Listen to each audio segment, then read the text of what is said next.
fazer menção, onde mostra-nos um episódio onde o rei Ezequias, confiante em Deus, apresenta uma causa que para os olhos humanos é impossível, mas para os olhos e as mãos do Senhor torna-se possível. Todos nós sabemos que o rei Ezequias foi o 13º rei de Judá, e como ele não houve outro alguém, um outro rei tão abençoado e tão cheio de temor quanto foi o rei Ezequias. Rei Ezequias, irmãos, se você olhar para a história deste homem, você vai perceber que ele fez tudo para agradar a Deus, de tudo que você possa imaginar. Ele serviu ao Senhor Deus com retidão, ele serviu ao Senhor Deus com santificação, ele serviu ao Senhor Deus com respeito, com dignidade. Ele tivera então um governo teocrático, pois Deus estava no domínio de tudo. Ele foi um homem que restabeleceu o culto ao Senhor em toda Jerusalém. Ele foi um homem que reabriu as portas do templo, aonde encontrava-se fechada. Ele fez com que toda a nação de Judá viesse a se curvar diante do Senhor e somente a ele prestar culto. Mas sabemos, irmãos, que o inimigo ele não fica por satisfeito. Quando um homem ou uma mulher procura fazer a vontade de Deus, o inimigo sempre procura se meter aonde não é chamado. E foi exatamente isto que aconteceu na vida do rei Ezequias. Eu me lembrando, irmãos, do louvor que aqui foi entoado por 2 vezes, enquanto eu estou na obra de Deus, guerreando, louvando, enquanto eu estou na obra de Deus, batalhando, adorando, louvando a Deus, o inimigo covardemente acerta um dos meus. E isso o Senhor dos Exércitos falava no meu coração através dessa passagem. Você pode perceber que quando o rei Ezequias ele recebe uma carta de afronta, ele não fica titubeando, ele não sai com uma porta de tangente, ele não fica por cima do muro, ele faz exatamente o que eu e você estamos fazendo aqui nesta noite. Ele vai para a presença de Deus, ele apresenta aquela carta do altar do Todo-Poderoso, lá em 2 Reis, capítulo 19, e Isaías, no capítulo também 19, mostra-nos essa passagem, quando o próprio rei Ezequias estende no altar de Deus e apresenta ao Senhor as cartas de Senaqueribe, dizendo: ó Senhor, escute com os teus ouvidos e olhe com os teus olhos as cartas que Senaqueribe envia, não para afrontar a mim, mas para afrontar o Deus vivo de Israel. Verdade é, Senhor, que ele tem ensolado as nações, lançado seus deuses no fogo, porque Deus não era, mas obras de mãos de homens, madeira e pedra, por isso os destruíram. Agora, pois, ó Senhor nosso Deus, se servido, livra-nos de sua mão, para que todos os reinos da terra saibam que só tu és Senhor e só tu és Deus. Ah, irmãos, o rei Ezequias orando a Deus, o profeta Isaías, usado pelo Todo-Poderoso, Deus enche a boca do profeta Isaías, filho de Amós, e dizia: olha, nenhuma brecha irá transpor o muro de Jerusalém. Mas você pode ver, irmãos, em todo o contexto, mesmo depois da oração, mesmo depois daquela adoração, mesmo depois de receber uma palavra rema, uma palavra revelada, a situação do rei Ezequias e aquela nação estava indo de mal a pior. 44 cidades muradas de Judá já havia sido conquistada, a capital era próxima, mas o que fez o bem rei Ezequias, ele estava lá em cima do muro. Amados, aqueles homens estavam ao seu redor, pronto para dar a sua própria vida. 185.000 soldados da tropa síria estavam acampados do lado de fora da cidade de Jerusalém. Aos olhos humanos era impossível, mas irmãos, quando nós entregamos algo que é impossível para nós e entregamos a Deus, Ele torna possível. Você crê nisso? Diga agora: eu não sei que carta você vai apresentar a Deus no decorrer destes dias, mas uma coisa eu creio: o mesmo Deus que respondeu o rei Ezequias é o mesmo Deus que está aqui nesta noite, que também vai operar de uma forma gloriosa na tua vida. Eu creio nisso. E a Bíblia diz: onde 2 ou 3 concordarem na terra, será assim concordado no céu. A confiança daquele homem era de algo inusitado, era algo sobrenatural, ao ponto de falar para o seu comandante, um homem que estava disposto em dar sua própria vida em defesa grandeza da cidade do rei Davi, ele disse: estamos dispostos, ó grande rei, de dar a nossa própria vida. O rei Ezequias conforta o coração do seu comandante, do seu general, com essas sábias palavras: não temais, e nem vos espantais com o rei da Síria, pois com ele está o braço de carne, mas conosco está o braço do Senhor para guerrear as nossas guerras. Ele estava exercendo algo sobrenatural, uma fé sobrenatural. Quem sabe muitos questionavam um com o outro, dizendo: mas quem é este homem? Será que ele enlouqueceu? Como então podemos ver a mão de Deus agindo nessa situação? Mas ele contemplou, irmãos: ai daquele que tocar no ungido do Senhor, ai daquele que tentar tocar e tentar destruir a vida daquele a qual o Senhor Deus escolheu. Irmãos, eu estou aqui nesta noite para contar aquilo que o Senhor Deus fez na minha vida, pois certamente, irmãos, é o que foi divulgado. Mas eu quero aqui nesta noite mesclar o meu testemunho com a passagem que acabamos de fazer menção, pois eu aprendi no caminhar com o Espírito Santo que a lei e o testemunho, se não passar pela luz da alva, que é a palavra, não verá o alvorecer da manhã. Então eu quero basear o meu testemunho nesta noite com a passagem que acabamos de fazer menção, e você perceberá que, como bem diz o próprio apóstolo São Pedro no capítulo 3, versículo 12 em sua carta: quem vos fará mal, se fordes zelosos do bem?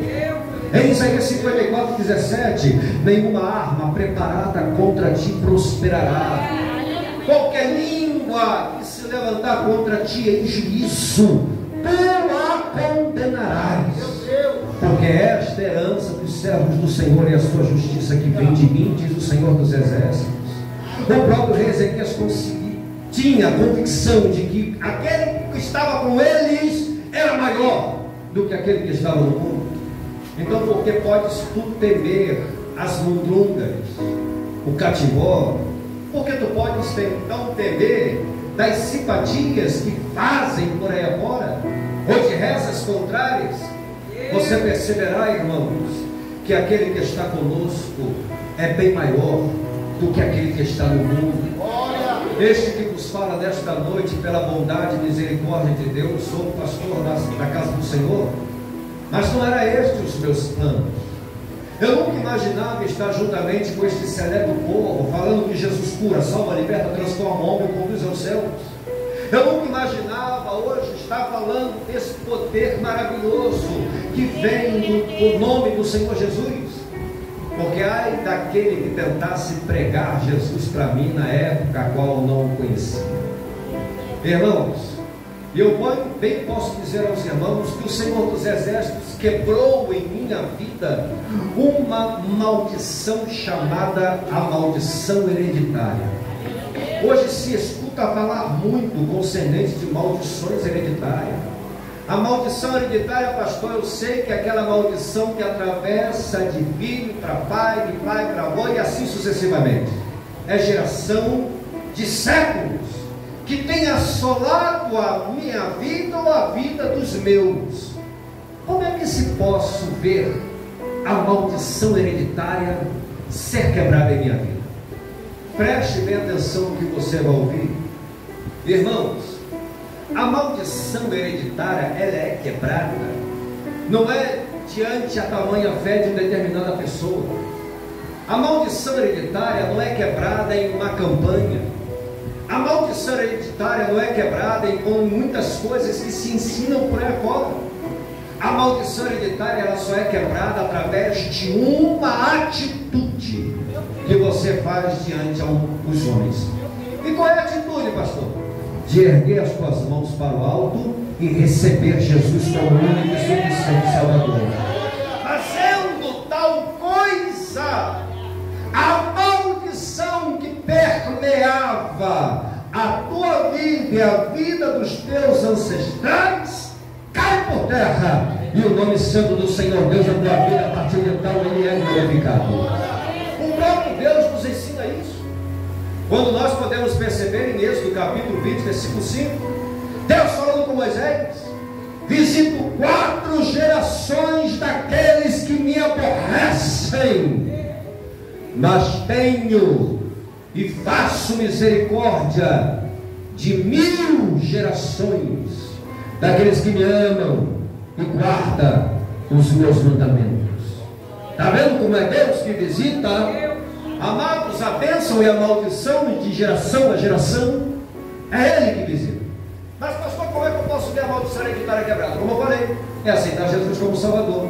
Toda cédula que nos condena é rasgada, é crivada na cruz do Calvário, e é despojado todos os principados em vergonha.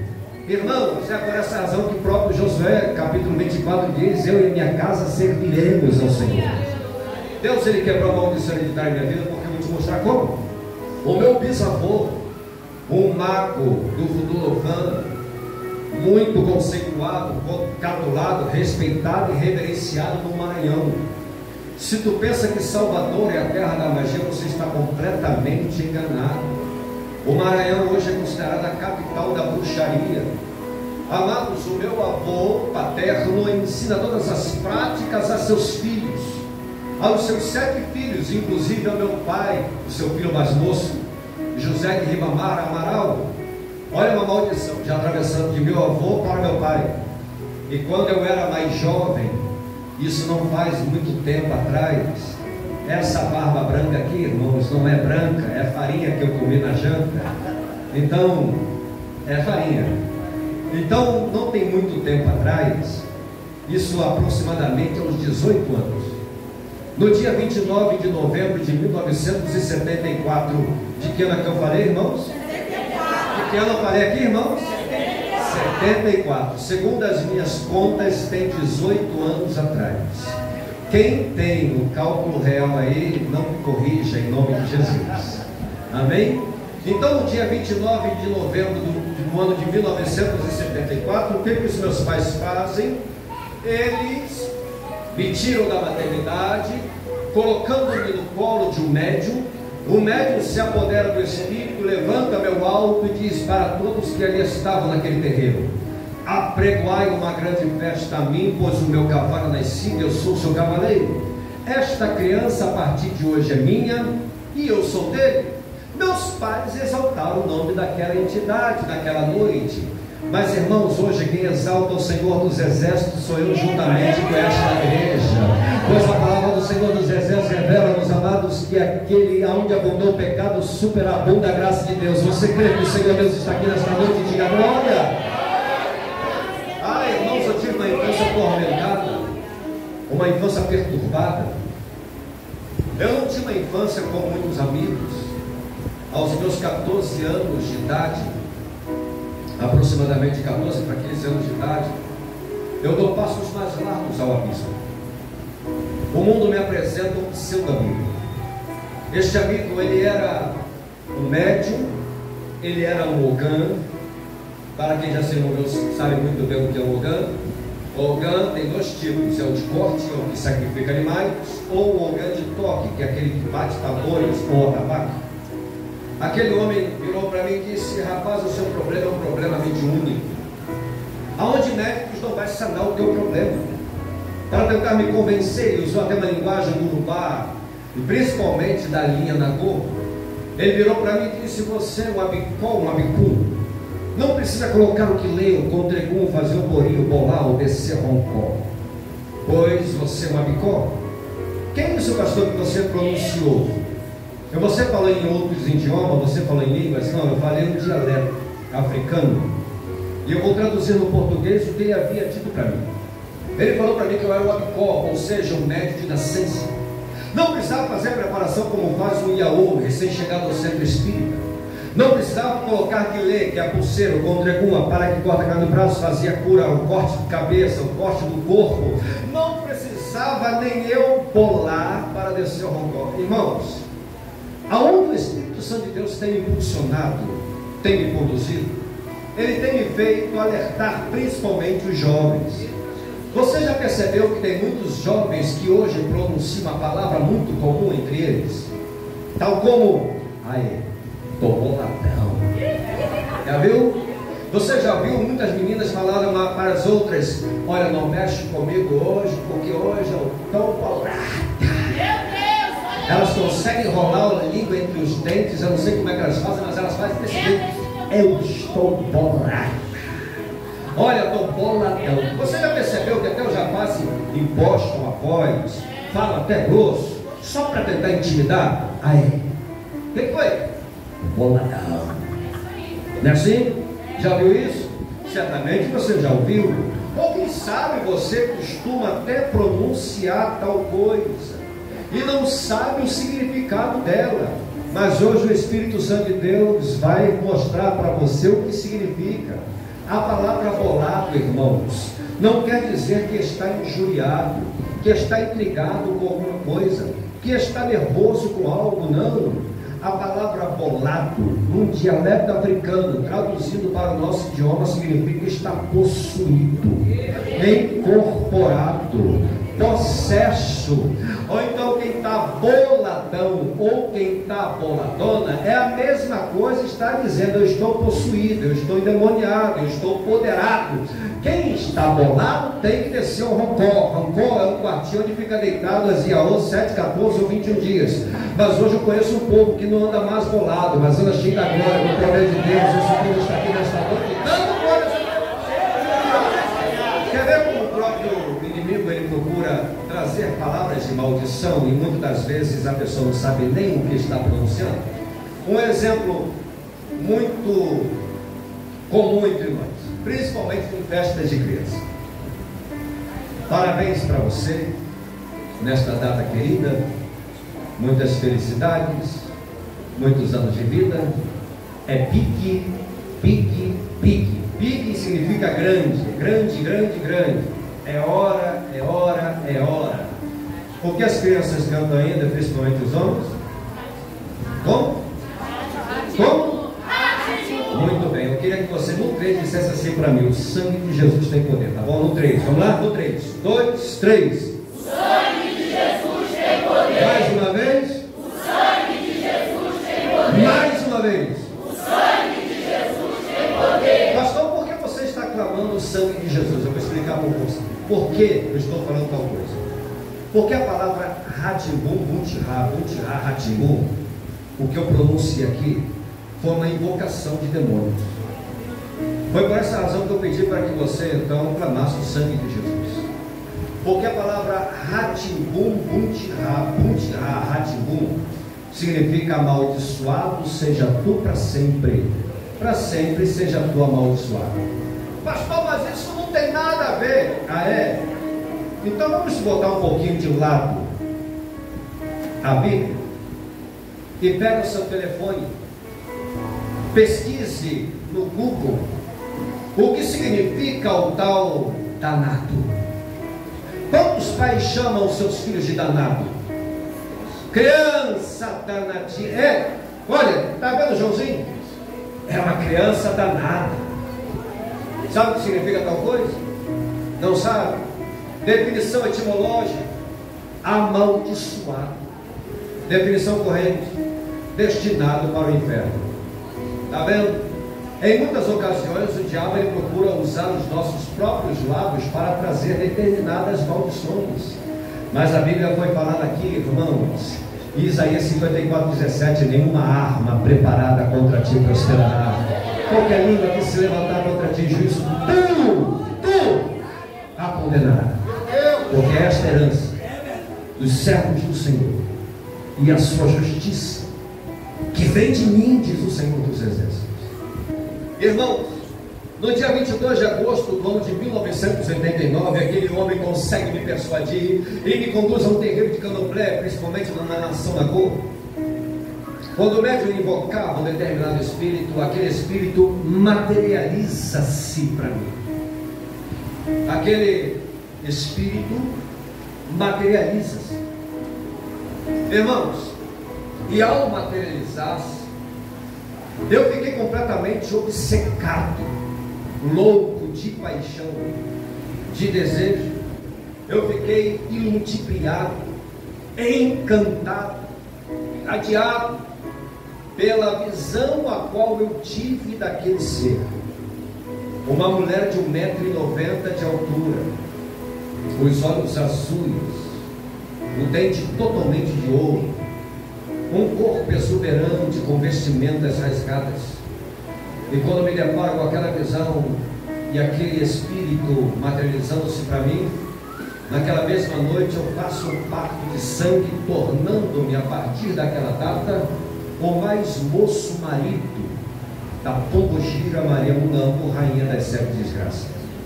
Depois do pacto que eu fiz com aquele espírito, eu não poderia mais namorar, eu não poderia mais noivar, eu não poderia mais me casar, constituir uma família, pois certamente eu não poderia ter tal felicidade.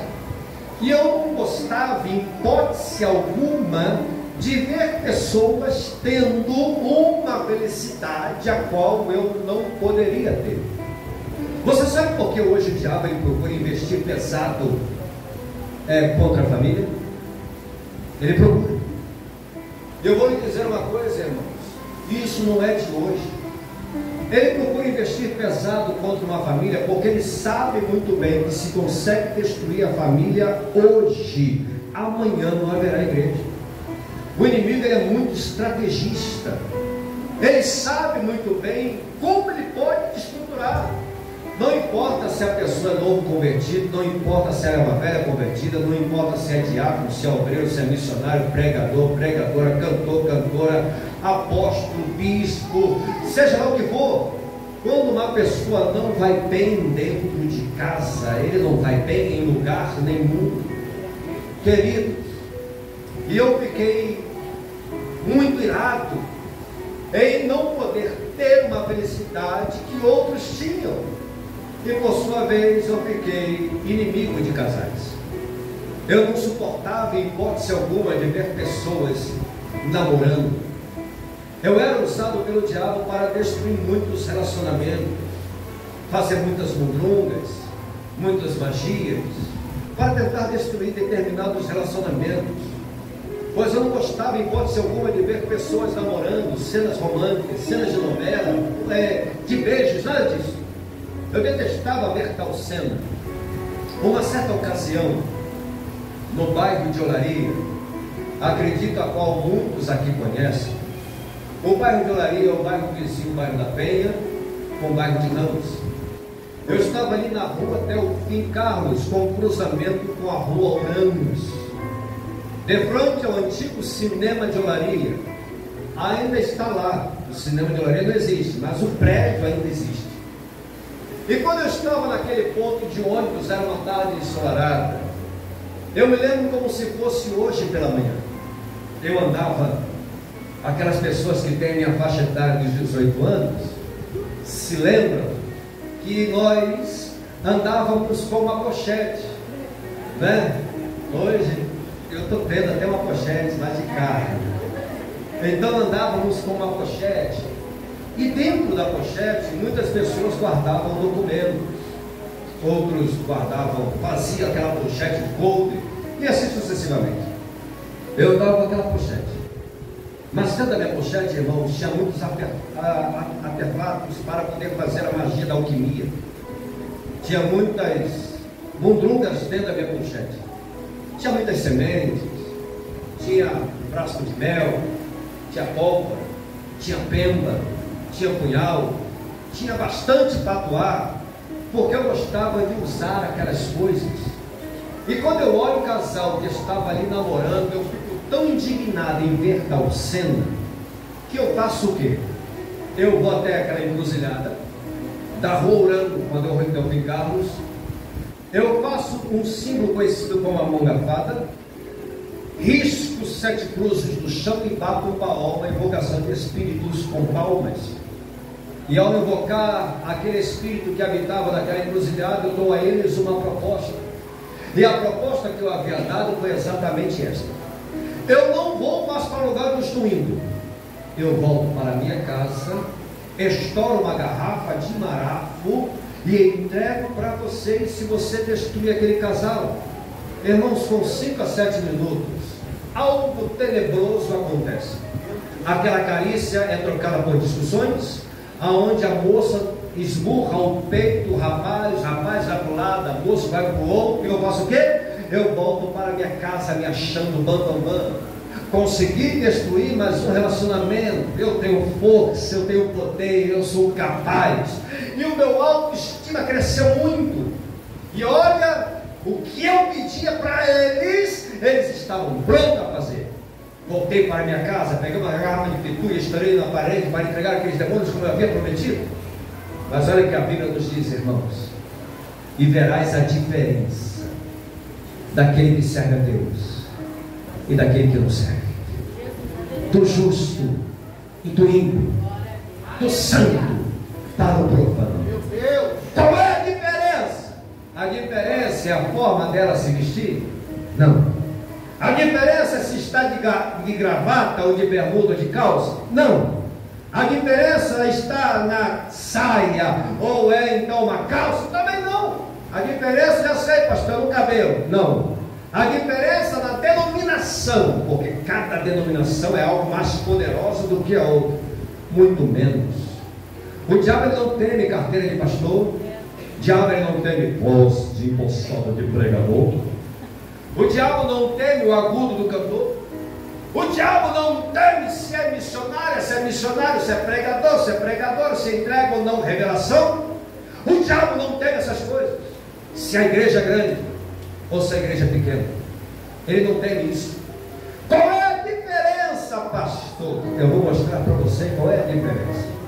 A diferença está no comprometimento que aquela ou que aquele tem diante do Deus que serve.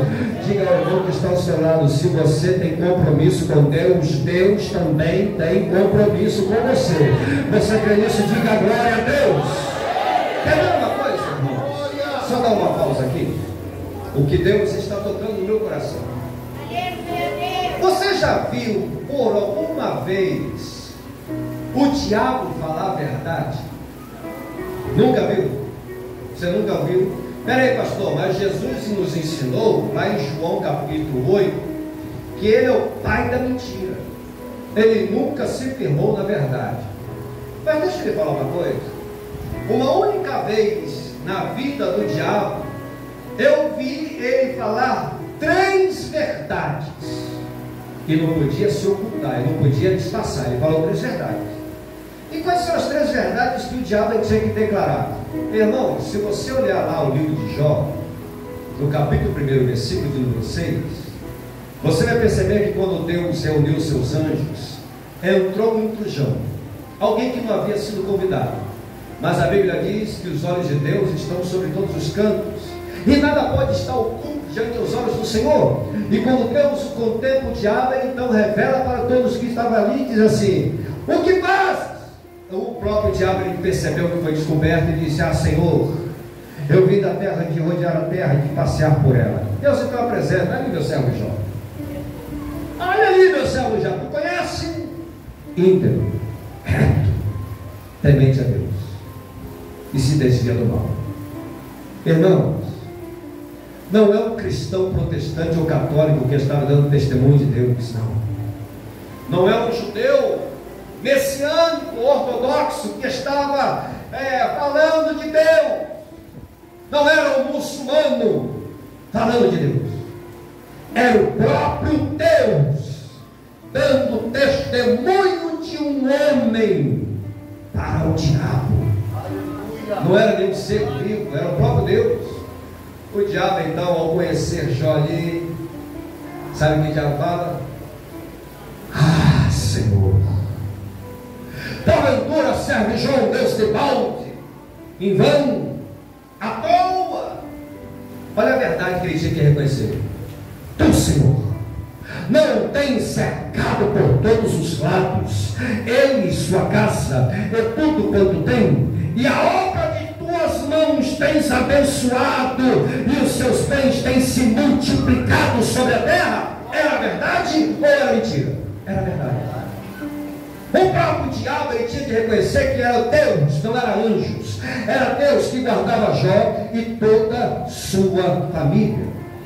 É por isso que a própria Bíblia nos fala em 1 Pedro 5,18: Satanás está ao derredor, bramando como um leão, buscando a quem possa tragar. Eu glorifico a Deus, irmãos, porque Ele está ao derredor, bramando, rugindo, miando, latindo, com raiva, nervoso, com ódio, babando. Ele pode estar o que for, Ele está ao derredor, mas ao redor está o anjo do Senhor nos guardando, nos protegendo, nos livrando de todo mal.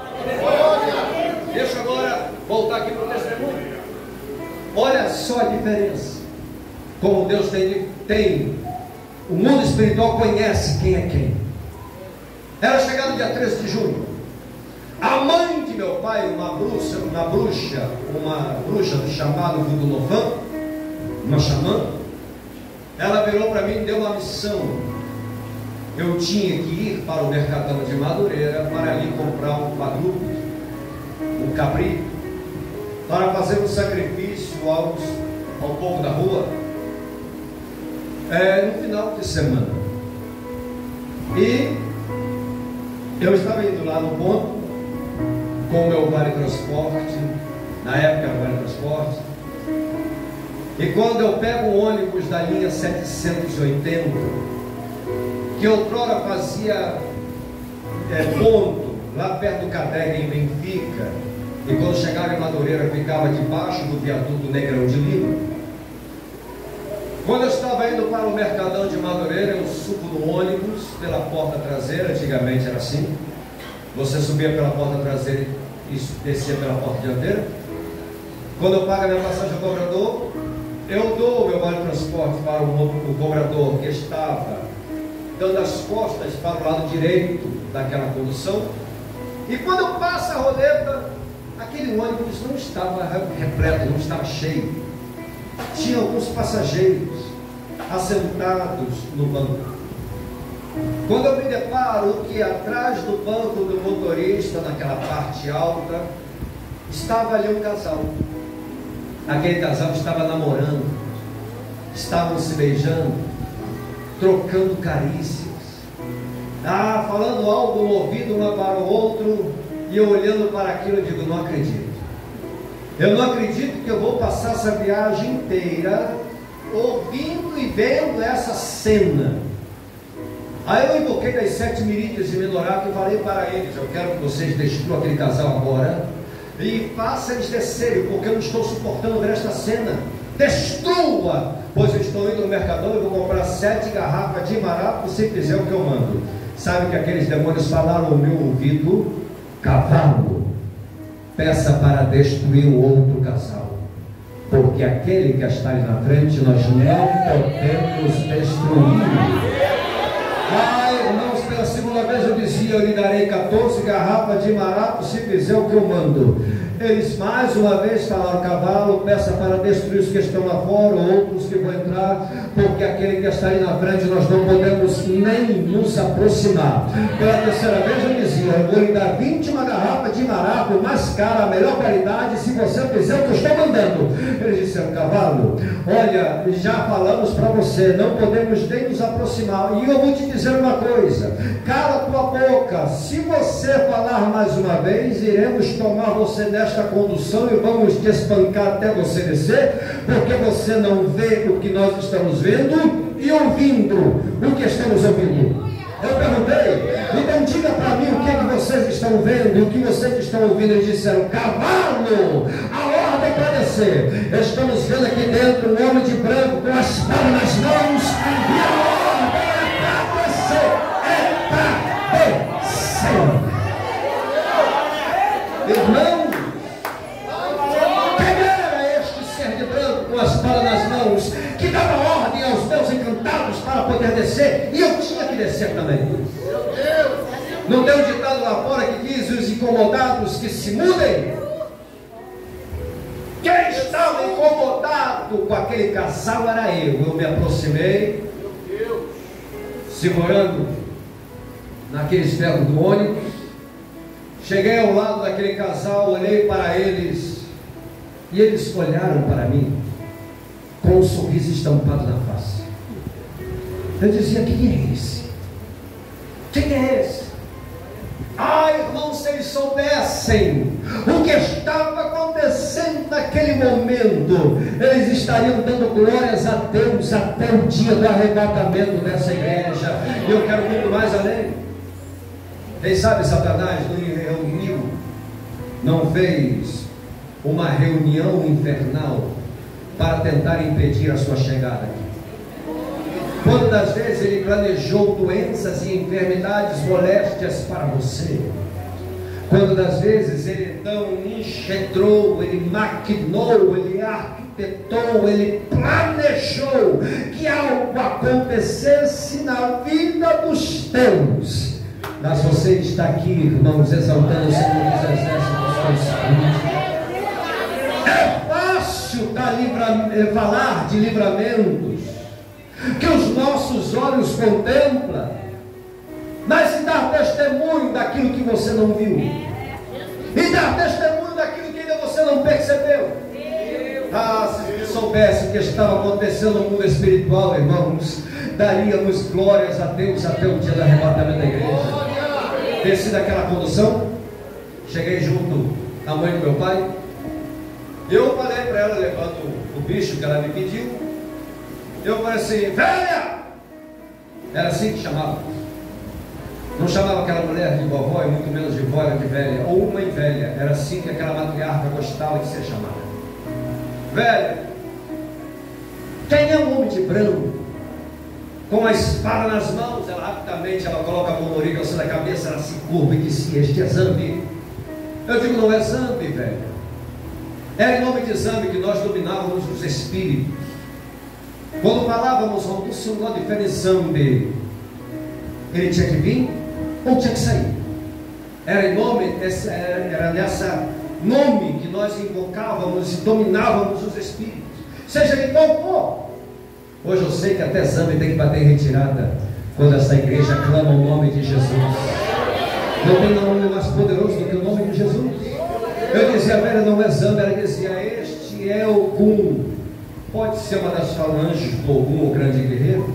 Pode ser o Mexê, Yara, Choroquê, Quarberado, algum das falanges do Ogum, o grande guerreiro, já que ele estava de branco e tinha espada nas mãos.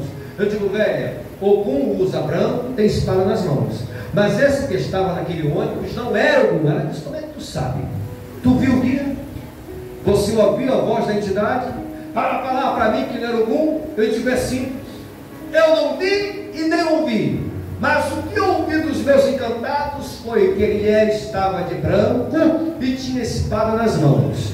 Quando Ogum fala, meus dias não correm. Mas quando aquele homem de branco, com a espada nas mãos, falou que eu não sei, meus dias correram. Ela virou para mim e disse: filho, esse não conheço, esse não se revelou para mim. Mas se eu perguntar para você qual é o nome deste homem de branco, tu sabe dizer que o nome dele não é Gabriel, porque Gabriel não é onipresente. Ele não é Miguel, porque também não é onisciente, não é onipresente, não é onipotente. Ele falou onde 2 ou 3 estivessem reunidos em seu nome. Ele não disse que estaria enviando uma milícia de anjos, não. Ele não disse que estaria enviando anjos mais fortes do céu, não, ele não falou isso. Ele disse: onde 2 ou 3 estiverem reunidos em meu nome, ele prometeu estar presente. Eu creio que ele está aqui, eu estou sentindo ele aqui. Eu não sei que está sentindo ele. Eu creio que nesse momento você, por alguns instantes, com as suas mãos erguidas, com as suas mãos erguidas agora, estenda onde mesmo sentados, estenda em direção à sua casa, em direção à sua casa agora, estenda em direção à sua casa, mesmo assentados em direção à sua casa. Quando você estende as mãos, irmãos, demônios cai por terra. Deus está dando livramento neste momento agora. Vai que notícias ao teu ouvido. Senhor da glória, vai repreendendo agora este espírito maligno, Senhor, que tenta esse membroso, que tenta se levantar contra a igreja de Cristo. Olha isso, Senhor, ele está tentando amedrontar, está tentando fazer com que os céus recuem, mas em nome de Jesus, a mão do teu filho agora, a mão da tua filha agora está erguida, está estendida. Senhor, a tua palavra revela-nos o Deus que encontra Moisés, estendi as mãos. Senhor Deus, tu dá a vitória do teu povo, Senhor. Ó Deus, agora, Senhor Deus, agora no mundo espiritual, aonde esse espírito maligno agora estiver operando, naquela porteira, naquela casa,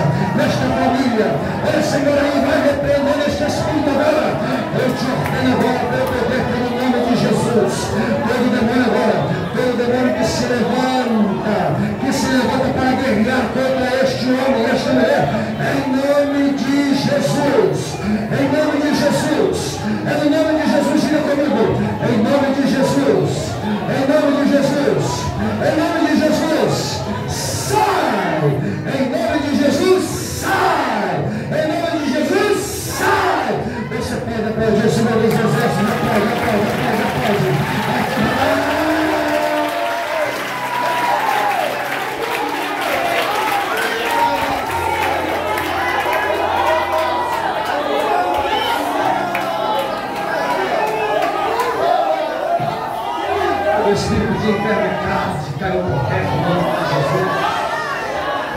Em nome de Jesus. Eu queria que nesse momento você se colocasse sobre os seus pés em nome de Jesus. Amanhã vamos fazer aqui uma oração, mas amanhã deixa eu fazer um convite a você. Você ouviu, irmãos, que eu era usado pelo adversário para destruir famílias. Mas a Bíblia nos fala que, amados, aonde abundou o pecado, superabunda a graça de Deus. Este que outrora era instrumento do diabo para destruir famílias, hoje eu sou usado pelo Espírito Santo para abençoar a sua em nome de Jesus.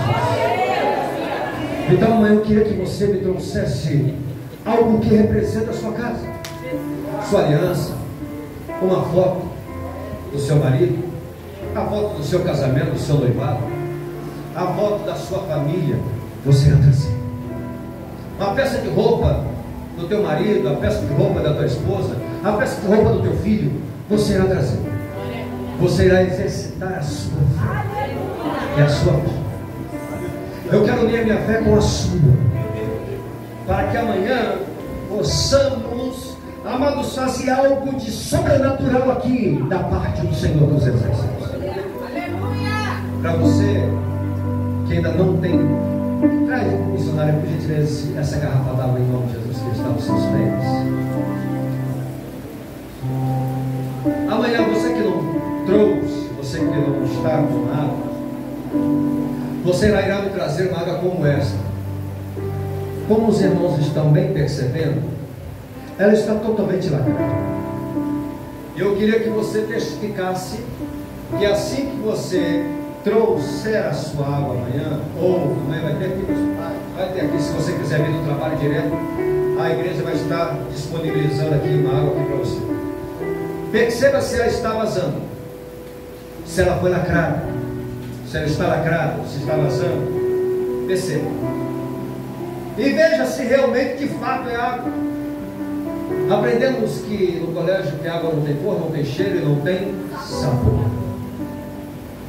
Você vai ver, irmãos, que tudo é possível para aquele que crê. Amanhã estaremos apresentando a Deus,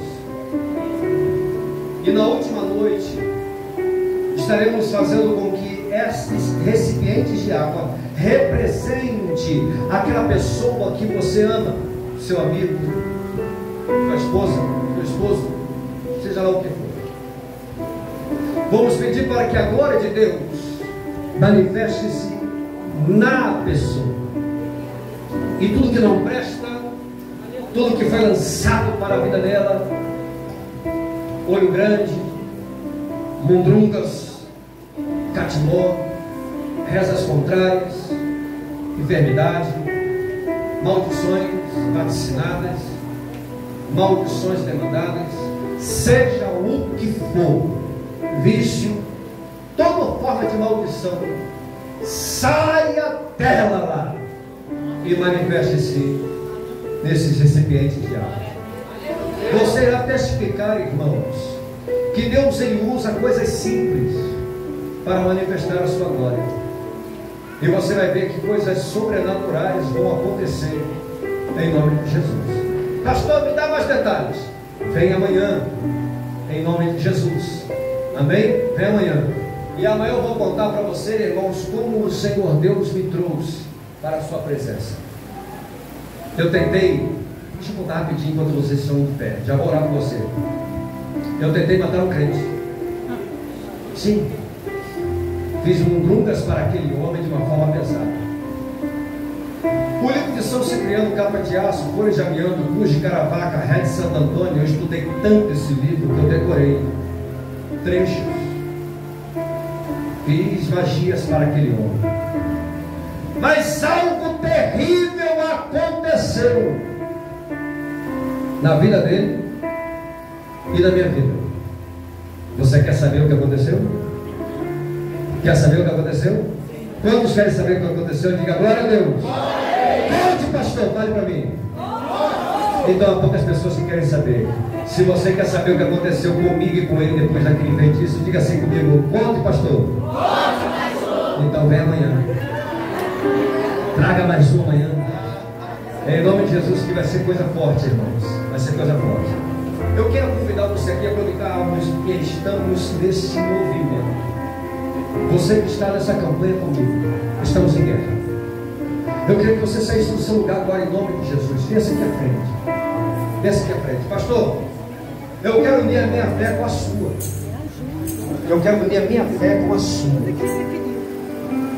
Pastor, eu sei muito bem que a minha casa precisa. A minha casa, a minha família precisa. Eu preciso. Saia do seu lugar e vem aqui à frente. Vem aqui à frente. Vem aqui à frente. Vem aqui à frente.